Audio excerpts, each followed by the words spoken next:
Assalamu alaikum wa rahmatullahi wa barakatuh, and welcome back to another episode of Beyond This with me, Zaheerah, Bham, Ismail. Sitting here at my table is none other than a HR professional with a very special interest in mental health, Kulani Shiluvane. What brings her to our table is every bit of your feedback, and we take that so dearly and strongly that every time you have sent us your feedback, it's guided the conversations that we have and guided us bringing the right people to the table. Kulani, welcome to the studios. Thank you so much. Perfect. It is such a pleasure to have you here. I think when we speak about mental health and awareness in the work environment, it's something that you and I were discussing in terms of this generational mindsets on this. We've got a generation that thinks, well, it's never been an issue. Why are we even raising this at this point? And then we've got the other extreme of people who are putting everything into that and saying, I can't be in this work environment. I've got to walk away. I've got to leave. How do we find the balance between the two? Oh, my goodness. It's such a difficult journey to navigate, but it's something that we've done quite often. And it's just to get both generations to sit around the table, because there's been so much misinformation around what mental health is, what it is not, how it shows up in the workplace. That kind of misinformation then guides how the two generations sort of like try to interact and sometimes clash. So for us, we found that the best way is to get people around the table, to let them understand what it is not, and how it manifests in the workplace, which sometimes is a little different from how it would manifest in our normal social lives, so to speak. And there's so many questions around that. So I'm going to try and start somewhere and move from there. But when we speak about mental health awareness, especially in a work environment, you posted a video actually that I watched other day. We spoke about, yes, you have to have a ceiling and you have to have a foundation, but you can't have policies around every single thing. That if your work environment doesn't have a consistent culture of good health, of how they treat people, of respect, of a value system, then what good are the policies? Because 100%. Are we working in environments that we have to put policies that guide every single aspect of basic human nature? No, policies and procedures in the workplace are great, but you can't police everything. Culture, that's when culture comes in to sort of like determine what the parameters and what the boundaries are. If you are in a workplace that is driven by a culture that is people-centered, that is around excellence, about delivering the kind of work that they deliver, be it internal for internal stakeholders or external stakeholders, those boundaries and perimeters become very, very important. And you can't policy all of those kinds of things. Some of it actually just comes from how the leadership of the organization runs the organization and how that filters down from the top to the bottom. And looking after people's general mental health, asking how they're doing, questioning if they're fine. I think that's something that it's kind of missing from the equation, because we've got into this hustle culture that you have to wear burnout like a badge of honor, which I absolutely hate. And I think we don't take into account that beyond the workplace, there's home environments that definitely seep in and filter in and affect how we do our job on a daily basis. 100%. One of my favorite things to always remind people in organizations is that gone are the days where people do not bring their entire selves into the workplace. I know when my mom was at work or my grandparents were at work, it was like you clock in and you leave your problems at the door. Now we're bringing our entire selves into the workplace, and all of the things that affect us socially impact the workplace, and all the things that are in the workplace also impact us socially. So I think it's very, very important that we become aware of those particular nuances. And that's why the question, how are you, is very, very important. And people need to be intentional about how they answer that question. So the one thing that we get some of our clients to practice, and what we practice in our organization, is to be intentional every time somebody asks you that question. You won't get away with just saying, oh, I'm fine. You'll go. So and it's not just the how's it going past and nobody waiting for an answer. You stop and you acknowledge somebody. And yes, some organizations are too big for that kind of thing. And maybe you're leading a team of 100 and you can't always have that, one-to-one with them. But if you practice that, then everybody within your team will practice that. And then so nobody will be left behind. So it's about setting those intentions, setting those cultures from the leadership, and it will follow and it will filter through to everybody else. And as we say, as human beings, people want to be seen. They want to be validated. They want to know that what they bring in is not just a tick the box, do your work by 5 o'clock, check out. It's about bringing parts of who they are into this work environment. But when we focus on mental health and when we put these policies into places where it hasn't otherwise been, to be able to ensure that it becomes a normative culture in a business environment, have you actually seen results that show less people moving? Has it shown a difference with recruitment? Has it shown a difference with loyalty from employees to a business? Yeah, the moment what is written in policy becomes a living document within the organization, we do see those positive impacts within the organization. However, there are circumstances where it is just a piece of paper and it's put into a cupboard and everybody forgets about it. But those moments where people are actually really intentional about it, and leaders will say to us, please come sit with us for a little bit longer. Tell us how we practically can carry these things out. And it's different from different organizations, but just trying to find out what those particular nuances are and then carrying them out we've seen positive results.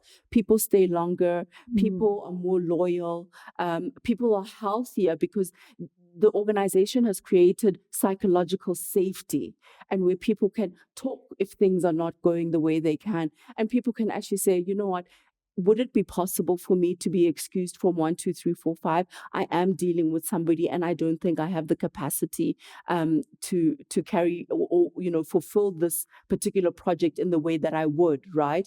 So it's about those balances as well. But it's also the negative part of it, and I wouldn't be just if I didn't mention this, is when people actually weaponize their mental health in the workplace as well, right? Yeah. So we also need to be quite cognizant of that as well, as that some people are going to use issues around mental health as an excuse to slack, not to deliver on time, and just be unproductive.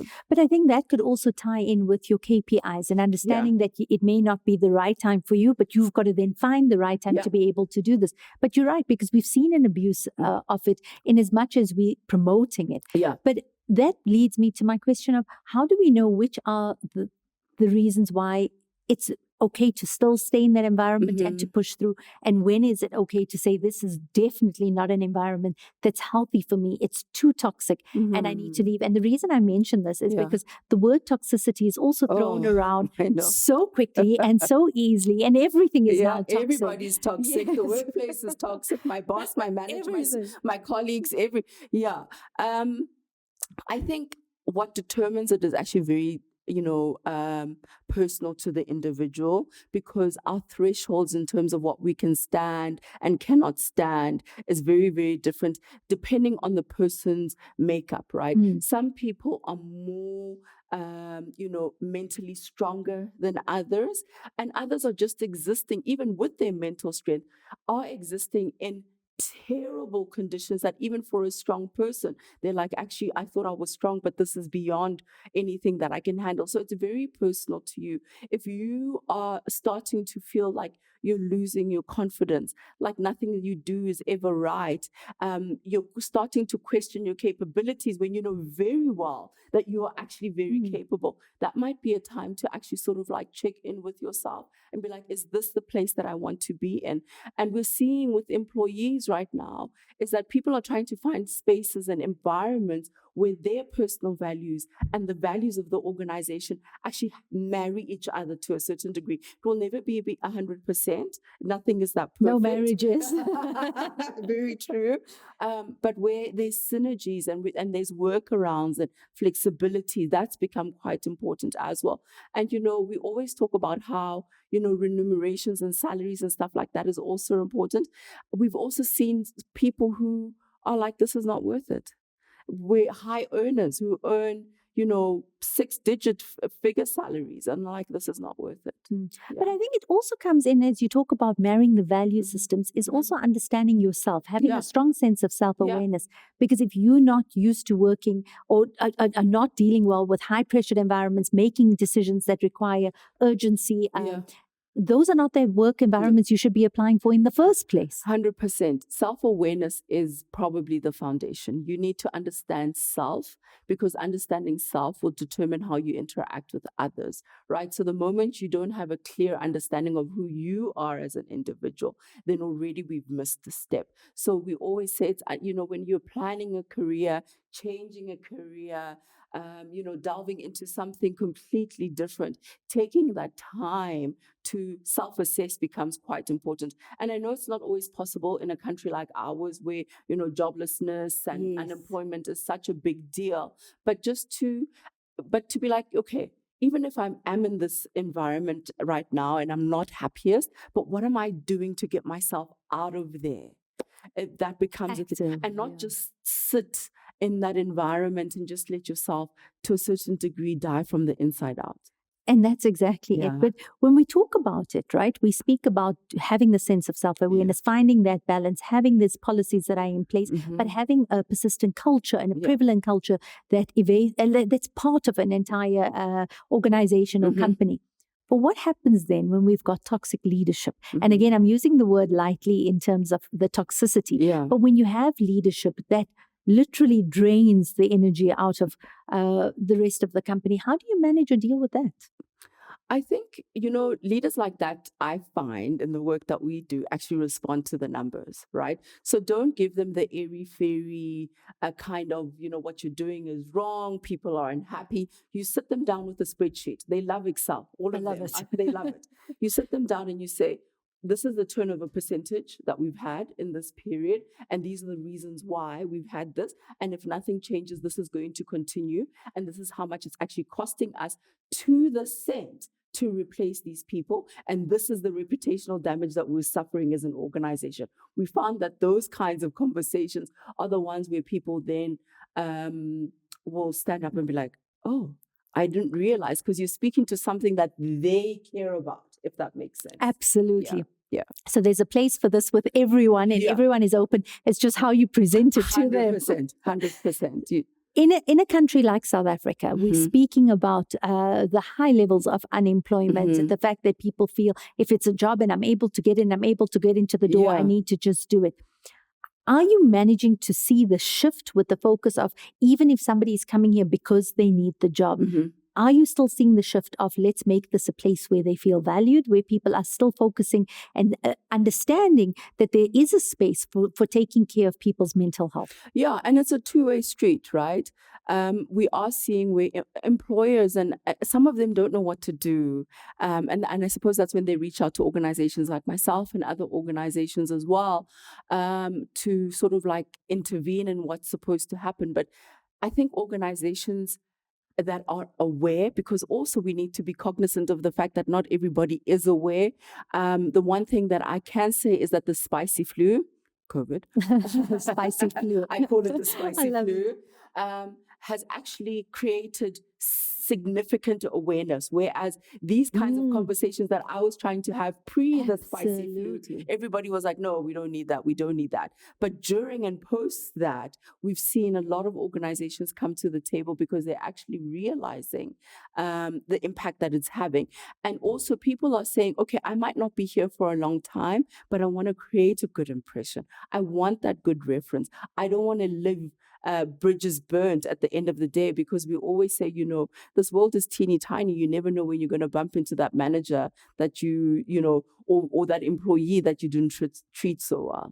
And I think that's so vital, is that you brought up your spicy flu. COVID actually made people very aware of mental health, because it affected men and women. It wasn't just, women are emotional in a workspace anymore. The trauma of it affected everyone across the board, which made people aware that they could actually own and couldn't own. They had to own and take responsibility for their own mental health at that point. It cut across gender.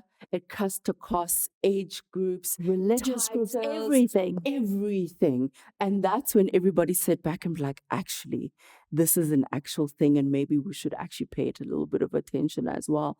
And I think another thing that we are trying to do currently in our mental health at work is also creating the awareness that not every culture, race, age deals with mental health the same way. That's it. Mental health is very westernized in how we deal with it in South Africa.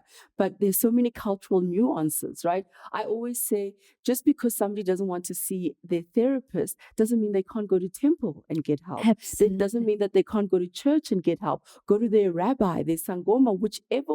We need to make it in a way that it is culturally appropriate for everybody, because the Western way of just going to go see a therapist doesn't always speak to everybody. Absolutely. And I think we've had this conversation so many times on our platform that therapy may not always be the answer for every person, but it doesn't mean you don't have to find ways of healing. And like 100%. you mentioned, there's ample ways available. Whichever one suits your value system, reach out to that. And if it speaks to you personally, to your cultural background, to your religious belief, the more effective it is. Because we've seen people who go into therapy that it doesn't speak to them and it does nothing for them. But the moment you put them in a place and a space Safe where space. it speaks to them as an individual, then it starts to work. Yeah. Kulani, thank you so much for joining us on air. I did say to you, this conversations fly by. It goes so quickly.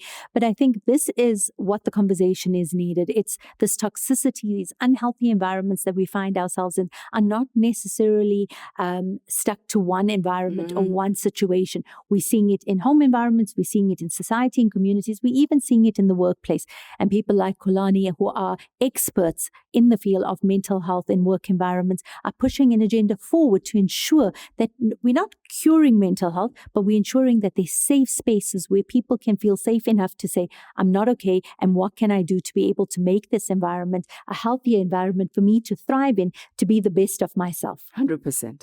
But thank you so much for joining us on air. This is Zaheerah from Beyond This. We look forward to seeing you next time on air, because everything that comes next starts right here.